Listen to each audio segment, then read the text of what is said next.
everyone, welcome to Thriller Study. Today we will study about nature of contract. Here you can see what is a contract. Here written in section number 2 subsection H. An agreement enforceable by law is a contract. And I am making it too simple. You can see in my mind में okay. Here I am showing it. ये आप लोगों को बहुत easy बना देगा. Contract क्या है जो section number 2 subsection H में आता है and उसमें क्या है agreement enforceable by law. Then definition याद हो गया ना. An agreement enforceable by law is a contract. किस में आता है section number 2 subsection H में आता है. Here वही लिखा है ना. An agreement enforceable by law is a contract. In contract, what I say, two things are agreement and enforceable by law. Now let's study about agreement. What is agreement? Agreement come under section number 2 subsection E.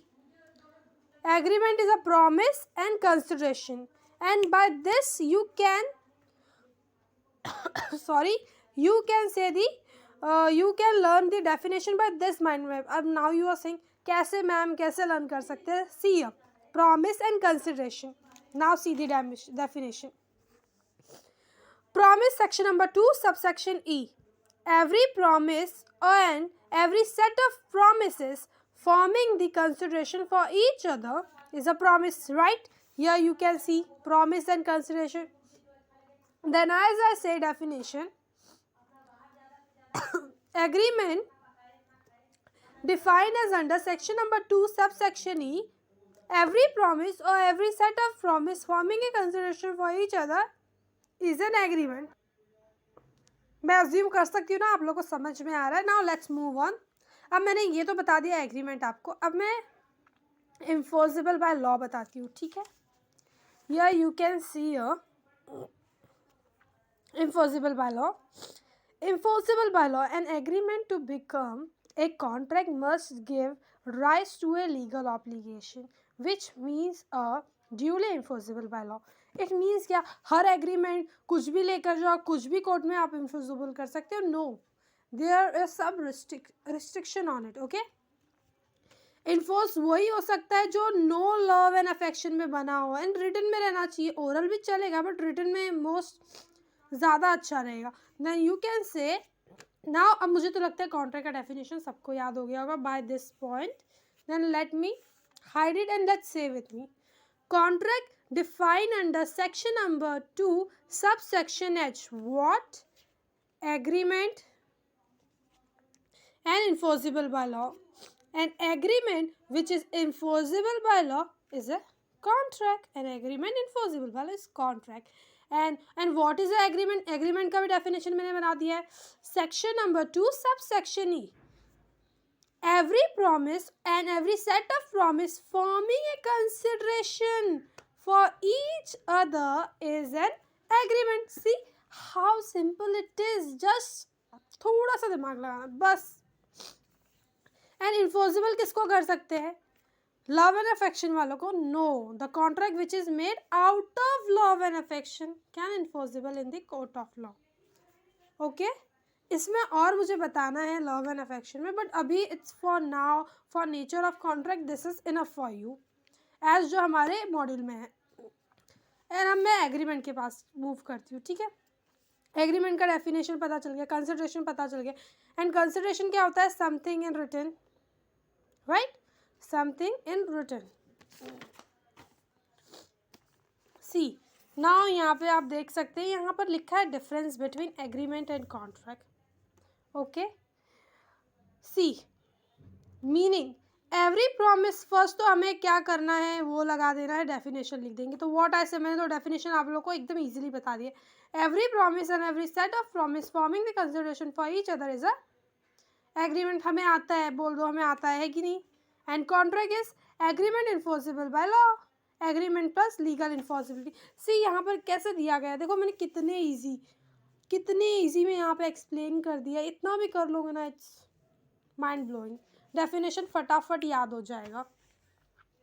Now see यहाँ पे दिया गया है initial of valid contract. See ये क्या करना है ना, एक बार रीड कर लो. You can get it. और ये पॉइंट्स तो लर्न करने पड़ेंगे ऑफ कोर्स क्योंकि सपने में तो आएंगे नहीं. राइट. ये है जो पॉइंट ये गिवन है कॉन्ट्रैक्ट में. सेक्शन नंबर 10 में, और ये है जो नहीं है बट ये होना चाहिए। तो अगर ये लिखने आया ना तो आपको सब लिखना है, एंड कुछ चाहिए आपको मतलब कैसे लिखना है, तो यू कैन सी ये गिवन है सेक्शन नंबर 10 में और ये नॉट गिवन, लेकिन आया इनिशियल लिखना है तो सब लिखना है आपको, ये पूरे 6 एंड 5 पॉइंट। बहुत ईजी है, बस गो थ्रू करो इसके ऊपर, ठीक है। तो ये वैलिड कॉन्ट्रैक्ट का है। तो मैं आपको सिंपली छोटे मोटे एक्सप्लेनेशन में बता देती हूँ, क्योंकि don't give enough time to it, just read it, you can get it, okay. Two parties, कोई भी एग्रीमेंट बनाना हो तो एक बीच में कॉन्ट्रैक्ट हो सकता है क्या? अभी मैं दुकानदार हूँ, अपनी चीज़ें खा जाओ, ऐसा होता है क्या? नहीं। हम लोग दुकान क्यों खोलते हैं? क्योंकि कस्टमर्स आए, राइट, वो ले, तो वो एक वैलिड कॉन्ट्रैक्ट होता है। मैं छोटे छोटे एग्जांपल लेती हूँ कि आपके माइंड में बैठ जाए। तो टू पार्टीज रहना चाहिए, राइट। हाँ, parties must be intend to create legal obligation, मतलब उन लोग, अभी कोई आया कस्टमर तुम्हारी दुकान पे, आके चला जा रहा है, आके चला जा रहा है, ऐसा कोई करता है क्या? मतलब कुछ लेना होगा तभी आएंगे ना, they have some legal intention, it means उन लोगों को कुछ परचेस करना है, right. Now let's move on, other formalities to be complete with this certain cases. Formalities क्या? Let's see in it. A contract may be written or spoken. Legal effect, there is no difference between written contract and contract made by the word of mouth. But in the interest of the party, the contract must be in written. जैसे मैंने कैसे बताया था enforceable by law, वो भी written में होना चाहिए। अगर तुम पहले जाओगे वीडियो में देख सकते हो आगे कि वहाँ पर लिखा है written, क्योंकि पार्टीज मोर रिटन करती है, क्योंकि ओरल में you have don't have proof, आप सब थोड़ी ना वीडियो लेके देखेंगे, right. Then in case of certain contract it means other formalities, मतलब हम लोग कॉन्ट्रैक्ट, फॉर एग्जांपल मेरे दुकान पे कस्टमर आ रहा है तो मैं उसको बिल बना के दूंगी ना, अब ऐसे तो बोल नहीं सकती 5 का 10 का, राइट, मुझे इतना याद नहीं होगा, तो कस्टमर भी प्रेफर करता है कि बिल लेके जाने के लिए, तो वही रहता है अदर फॉर्मेलिटीज़। एंड अब now is certainty of meaning, मतलब कि एग्रीमेंट सर्टन रहना चाहिए, वो क्यों नहीं रहना चाहिए? वो देखो यहाँ पे एक एग्जांपल दिया है। फॉर एग्जांपल आपको ऑयल चाहिए, फॉर एग्जांपल आप समझो आपको दुकानदार के आपको ऑयल चाहिए, तो कोई भी ऑयल दे सकता है ना, hair oil, cooking oil.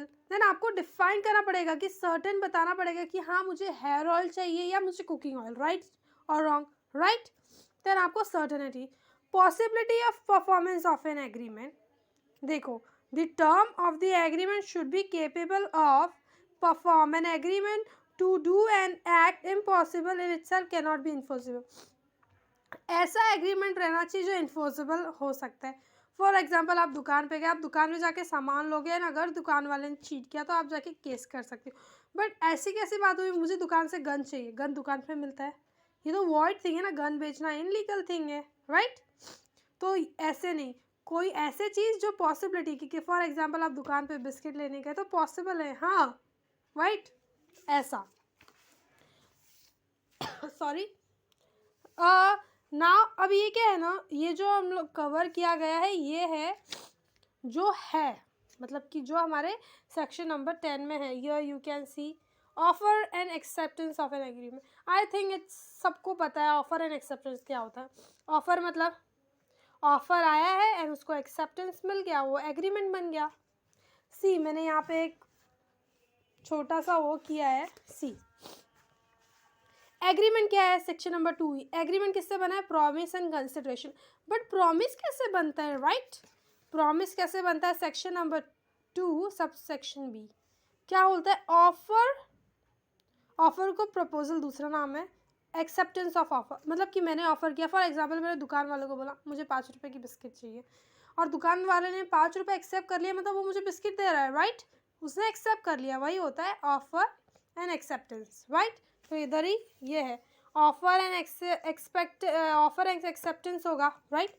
Promise क्या होता है? Offer and acceptance, offer acceptance हो जाएगा तो प्रॉमिस हो जाएगा, एंड प्रॉमिस एंड कंसिडरेशन मिल जाएगा तो एग्रीमेंट हो जाएगा, same here offer and acceptance और an agreement, right. Move on. Free consent, मतलब कि फ्री कंसेंट रहना चाहिए। आप किसी को, फॉर एग्जांपल मैं बोलूँगी दुकान वाले को मुझे फ्री में चाहिए वो ना, आई विल शूट यू, ऐसा होता है क्या? It's wrong thing, right, right. तो हम लोग किसी को ऐसे धमका कर तो नहीं ले सकते, इट्स रॉन्ग थिंग, इसी के लिए फ्री कंसेंट रहना चाहिए। Now let's move on next. Capacity of A party, मतलब पार्टी कैसे परफॉर्म करे, ठीक है, ये कवर हुआ है सेक्शन नंबर 11 में, capacity. Okay, capacity to a contract means a legal ability of a person to enter into a valid contract. Section number 11 of Indian contract act. Okay, इसमें क्या लिखा है, is the age of majority according to the law subject is a sound mind and see capacity, मतलब कोई भी जाके कुछ भी दुकान, मतलब कि फॉर एग्जाम्पल अभी मैं 1 साल के बच्चे को भेजूंगी, जाओ चॉकलेट लेके आओ, बोल पाएगा क्या? मतलब हम दुकान में किसी को भेजते, उसको भेजते हैं जिसके पास मतलब वो कैपेसिटी रखी, जाके बोल सके कि हाँ मुझे 1 रुपीज़ का चॉकलेट चाहिए। मैं 5 साल के बच्चे को भेजूंगी तो जाके बोल सकते हैं ना, फॉर लाइक दैट। अभी मैं कॉन्ट्रैक्ट बना रही हूँ तो कोई बच्चा मतलब जो थोड़ा पागल है वो हो सकता है कि नहीं, the person should be in sound mind, मतलब वो अपने होशो आवाज़ में रहना चाहिए, कॉन्शियस माइंड में रहना चाहिए, अनकॉन्शियस माइंड में नहीं।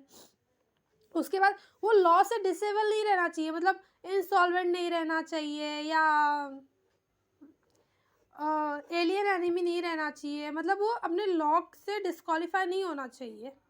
And one more thing, competent to contract, major रहना चाहिए, माइनर मतलब एक बच्चा गया तो माइनर ही है ना, राइट। इसलिए कैपेसिटी रहना चाहिए, कैपेसिटी ऑफ ए पार्टी। कोई भी कॉन्ट्रैक्ट में आए, बच्चे बच्चे कॉन्ट्रैक्ट में आते हैं नहीं ना, इसी के लिए सब रिस्ट्रिक्शन है, तभी वैलिड होगा। कोई पागल चला जाएगा तो थोड़ी ना कॉन्ट्रैक्ट वैलिड होगा, तो वॉइड हो जाएगा। कंसिडरेशन, पता है कंसिडरेशन कहाँ आया था? एग्रीमेंट, याद है ना? एग्रीमेंट में क्या था? Promise plus consideration, right. याद ना हो तो बोलो, मैं दिखा दूँ। प्रॉमिस प्लस कंसिडरेशन कहाँ से आया था? See agreement section number 2 with promise plus consideration, right. समझ में आया? तो ये कंसिडरेशन भी आया। Lawful consideration and object lawful रहना चाहिए, एज मैंने बोला, गन पॉइंट पे किसी को रखकर तो नहीं बोल सकते मुझे बिस्किट दो बिस्किट दो। लॉफुल रहना चाहिए, लीगल रहना चाहिए। एंड सी, ये लास्ट पॉइंट है, not expressly declared to be void. The agreement enter into must not be which law declared to be void illegal or void. हमें illegal और void में नहीं जाना चाहिए जो direct, for example gun point, इसमें भी गन पॉइंट का है, हम नहीं कर सकते ना, तो ये तो void ही हो जाएगा डायरेक्ट, कि भाई किसी को विदाउट उसके सहमति के आप किसी को थोड़ी ना कॉन्ट्रैक्ट में एंटर कर सकते हो, मुझे बिस्किट दो, फ्री में थोड़ी ना देगा, यू हैव टू पे समथिंग फॉर इट। ओके, तो here we complete this definitions and initial of valid contract. Then I will meet you in a next video which is coming soon. Okay, if you like it, please like, share and subscribe. We need your support. Thank you very much. My upcoming C is